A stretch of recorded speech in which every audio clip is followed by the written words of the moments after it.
वर्ष 2025 चल रहा है और इसका 7वां दिन है।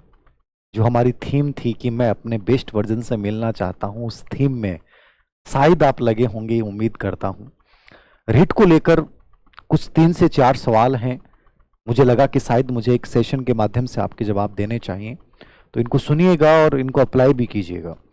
पहला सवाल उन बच्चों का है कि सर मैं 2024-22 वाली जो है वो रीट में मैंने दी थी और उस समय मैं अपीयर्ड में था, यानी बीएसटीसी सेकेंड ईयर में या बीएड सेकेंड ईयर में।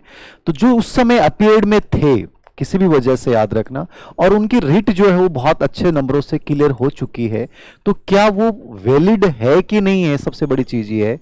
तो मैं आपको बता देता हूं कि ये रीट का जो सर्टिफिकेट होगा वो वैलिड रहेगा, इसमें कोई दो राय नहीं है, आप निश्चिंत रहें। लेकिन कहीं ना कहीं अपने मन में एक सवाल आता है, क्योंकि बोर्ड की तरफ से इसका कोई स्पष्टीकरण जारी नहीं किया गया, तो आपके मन में आता है कि सर कोई तो कहता है दे लेनी चाहिए, कोई कहता नहीं दे लेनी चाहिए। तो मुझे लगता है फॉर्म भरने में कोई नुकसान नहीं है, आप फॉर्म भर के आइए।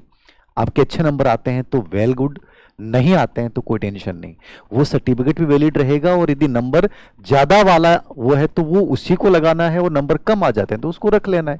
तो इस बात को लेकर कभी भी कोई तनाव मत लीजिए कि सर दोबारा फॉर्म हमें लगाना चाहिए कि नहीं लगाना चाहिए। आपको लगता है कि मेरे डिस्टरबेंस नहीं हो रहा है, मैं किसी एग्जाम की ऐसी तैयारी नहीं कर रहा हूं, जैसे ग्रेड थर्ड की तैयारी कर रहे हो, तो ग्रेड थर्ड का भी विज्ञापन नहीं आया है, तो आपके पास मौका है, आप रीट फॉर्म का लगा दें, एक प्रकार से मॉक अभ्यास हो जाएगा आपका उस एग्जाम के माध्यम से। तो इस बात को लेकर मुझे लगता है कि आपको बार बार किसी से सवाल नहीं पूछना चाहिए। बाकी आपका जो पुराना सर्टिफिकेट है वो कंप्लीटली वैलिड रहेगा, लेकिन फिर भी आप दे सकते हैं, और उसमें यदि स्कोर नंबर कम आ जाते हैं और इस रेट में आप फेल भी हो जाते हैं तो वो स्कोर आपका जो है वैलिड रहेगा, इससे कोई फर्क नहीं पड़ेगा कि इसमें आपके नंबर कम आ गए उसमें ज्यादा है। तो इस बात को लेकर अनावश्यक रूप से परेशान ना हो, ना किसी से डिस्कशन करें। दूसरा जो बड़ा सवाल है कि सर हमारी रीट हो चुकी है, हम ग्रेड सेकंड या ग्रेड फर्स्ट कर रहे हैं, क्या हमें रीट फॉर्म भरना चाहिए? तो देखो, दो चीजें हैं। मेरे अकॉर्डिंग जो ग्रेड फर्स्ट और ग्रेड सेकंड की प्रिपरेशन कर रहे हैं उनके रीट से कोई संबंध नहीं है। उनका ऑलरेडी रीट यदि हो चुका है, मान लीजिए उनके नंबर आ चुके हैं 100 प्लस नंबर यदि उनके हैं, तो वो 100% जो है वो ग्रेड सेकंड या ग्रेड फर्स्ट की प्रिपरेशन करें, कोई बड़ा फर्क नहीं पड़ेगा। मान लीजिए आप बिना तैयारी देते भी हैं, फॉर्म भर भी देते हैं, तो हो सकता है आपके 95 नंबर आए, कॉन्फिडेंस और लूज होगा। तो बेटर ये है कि यदि 100 प्लस नंबर हैं, स्पेशली मैं तो ये कहूंगा 110 प्लस नंबर वालों को तो कदापि रीट का फॉर्म नहीं भरना चाहिए, वो मस्त रहें। और आपके दिमाग में यदि ये चल रहा हो कि सर कई लोग ये कह रहे हैं कि आने वाले सालों में क्या पता रीट के अंक जोड़ दें, आपको ये बता दूं, जब तक ये लाइफ टाइम वैलिडिटी वाला नहीं था तब तक इसके नंबर जोड़े जा सकते थे। अब मुझे नहीं लगता कि किसी भी रूप में ऐसा कुछ होगा कि इन फ्यूचर रीट के नंबर जो हैं वो आपकी सिलेक्शन में जोड़े जाएंगे, जैसे सीटेट के नहीं जोड़े जाते, क्योंकि वो लाइफ टाइम वैधता जिसकी हो जाती है उसको लेकर फिर उसके नंबर अंक कभी भी जोड़े नहीं जाते हैं। तो इस चीज से लेकर आप तनाव नहीं लें। यदि आपके 100 प्लस 110 120 125 नंबर हैं तो आपको कहीं फॉर्म नहीं भरना चाहिए, अनावश्यक ऊर्जा को खर्च मत कीजिए। छोटी सी बात बताता हूं, मैंने पहली बार नेट दिया, मेरी नेट हो गई।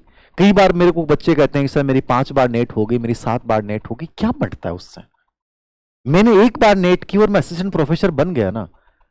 आप अपनी ऊर्जा उस जगह पे खर्च कीजिए जहां से आपको आउटकम्स मिलने वाले हैं।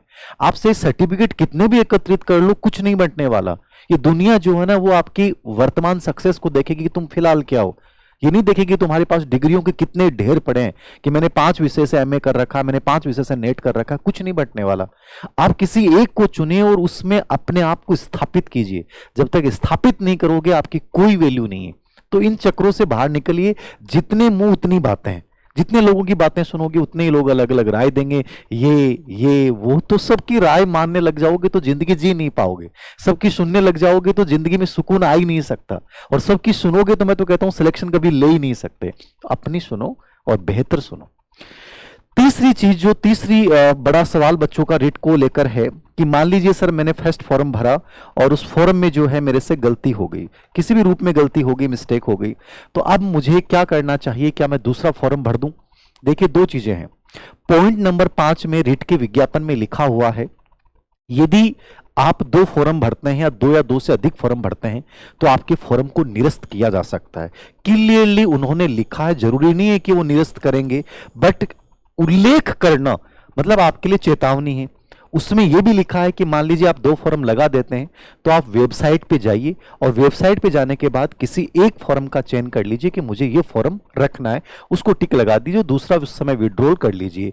ये क्लियरली पॉइंट नंबर 5 में रेट के विज्ञापन में लिखा हुआ है, तो इसको अपने दिमाग में रखें। यदि आपने 2 फॉर्म या 3 फॉर्म 4 फॉर्म लगा दिए हैं तो हो सकता है आपका फॉर्म निरस्त हो जाए। तो बेटर ये है कि वेबसाइट पे जाके और अपनी जो एंट्री है वो चेक करें और उसके बाद अकॉर्डिंग कर लें। एक चौथा सवाल बड़ा बच्चों का है कि सर मेरे इस डॉक्यूमेंट में ये प्रॉब्लम है, इस डॉक्यूमेंट में प्रॉब्लम है।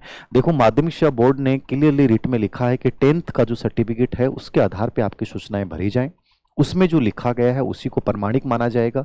तो स्पेशली आप 10th की जो मार्कशीट है उसको प्रमाणिक माने, ना कि आपके आधार कार्ड में क्या नाम है। वो नामों से भी ज़्यादा इंपॉर्टेंट जो सर्टिफिकेट है आपका वो 10वीं का सर्टिफिकेट है। तो इसको थोड़ा सा इसको फॉलो कर लीजिएगा। ये 3-4 सवाल मेरे पास स्पेशली पूछे गए हैं, मेरे अकॉर्डिंग इसके जवाब दे दिए हैं। फिर भी कोई नई चीज़ आएगी तो मैं बता दूंगा। एक बड़ा इशू ये है कि सर रिट में टाइम बहुत कम बचा, निश्चित रूप से बहुत कम टाइम बचा है। और जब पहली बार जो रिट पात्रता एग्जाम दे रहे हैं उन बच्चों के लिए बहुत इंपॉर्टेंट एग्जाम भी है। और वो इसलिए है क्योंकि रीट का लेवल इतना आसान नहीं आता जितना लोग कहते हैं। जैसे सीडीपी है, साइकोलॉजी है, तो बहुत अच्छा लेवल की मनोविज्ञान आता है, बहुत अच्छा मनोविज्ञान। ऊपरी वाला मनोविज्ञान रेट के आप पेपर उठा के देख लो आएगा ही नहीं। तो आपको थोड़ा सा बैलेंस बनाना पड़ेगा कि मुझे किन चीज़ों में कहाँ ज़्यादा ध्यान देना है। पूरे पाठ्यक्रम का विश्लेषण कीजिए, कौन सा पार्ट आपका कमज़ोर है उस पर वर्क कीजिए। थोड़ा सा ये महीने 1.5 महीने की यदि मेहनत ढंग से कर लेते हो, सटीकता के साथ कर लेते हो, तो रीट हो जाएगी। रीट होने का मतलब ये है कि हमेशा के लिए एक टेंशन दूर हो जाएगी। इन फ्यूचर ये कॉन्फिडेंस रहेगा कि यार कोई भी एग्जाम दे सकता हूँ। उसके बाद चाहे आप कोई भी परीक्षा दो या नहीं दो, आपका विषय है, बट कम से कम इसको ईमानदारी के साथ आपको करना चाहिए। साइकोलॉजी को लेकर बहुत सारे बच्चों की सर सवाल हैं कि सर साइकोलॉजी यूट्यूब पे करवा दें। तो मैं एक काम करूंगा कि आज या कल से एक स्टार्ट करेंगे, हम श्रृंखला प्रारंभ करेंगे पेशेंट के नाम से।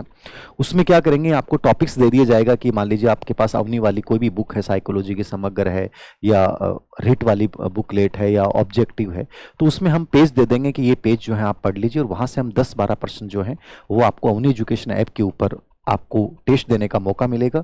उसके बाद उन्हीं को मैं यूट्यूब के ऊपर पूरा सॉल्यूशन करवा दूंगा, समझा दूंगा, जिससे आपके पूरा टॉपिक क्लियर हो जाए। और उसमें यह भी बता दूंगा कि यहाँ से ऐसा प्रश्न आता है, इन इन चीज़ों को देख लें। ये उन बच्चों के लिए है जो बच्चे ऑनलाइन अवनी एजुकेशन ऐप या साइकोलॉजी का कोर्स नहीं ले पाते हैं, उनकी अपनी प्रॉब्लम्स हो सकती हैं।